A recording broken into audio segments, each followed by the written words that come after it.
This is what happened when overwatering of black pepper plant. New leaves are burning and falling. It also have yellowish color. Big leaf is also getting burned. See, only stems are left. Water this plant when soil is almost dry, to avoid this from happening. Roots are not growing as well. Soil pH of this black pepper plant is fine. It is in range, not because of the sunlight but the water.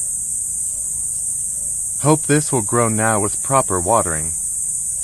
Black pepper plants love direct sunlight. I will update you for the result of this weekly watering. That's it for now. Don't forget to hit the subscribe button for more. Thank you for watching.